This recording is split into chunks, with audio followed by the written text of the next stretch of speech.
Bonjour Evelyne Biosser. Bonjour. Poétesse canétane, vous célébrez le Printemps des poètes avec la médiathèque du Canet. J'ai toujours écrit. Depuis une dizaine d'années quand même, je me suis mis à me faire éditer. J'écris des poèmes essentiellement, souvent avec des photographies, des poèmes qui sont écrits d'après les photographies ou des photographies que je fais d'après les poèmes.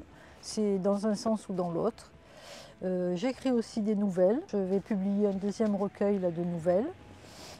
Donc l'écriture a toujours fait partie de ma vie. Ma mère disait, je ne sais pas si c'est vrai, que je lui avais offert un poème quand j'avais 7 ans.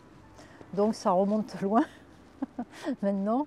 Et j'ai toujours écrit, bon, ça n'a pas été mon métier principal, mais j'ai toujours travaillé autour de l'écriture.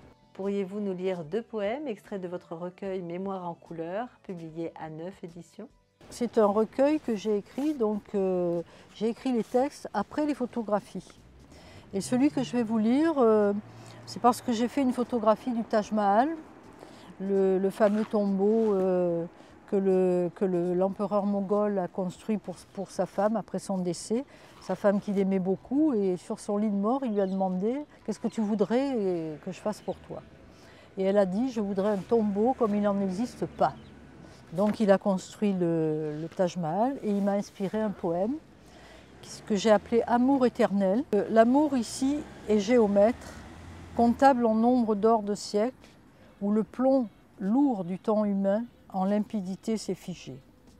La mort ici est effacée en tombeau devenu lumière, en parfait triangle isocèle, de marbre, de l'eau et du ciel.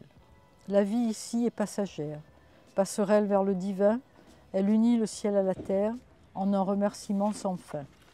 Et puis j'en ai choisi un autre, qui s'appelle les coquelicots. C'est une fleur que j'aime beaucoup. Les coquelicots cachent leur jeu, humbles et simples tels des fleurs de pauvres. Ils ne seront jamais conviés aux tables des grandes soirées. Pourtant, ils se dressent fièrement sur le moindre champ de bataille. Ils ornent orgueilleusement les terrains vagues et les murailles.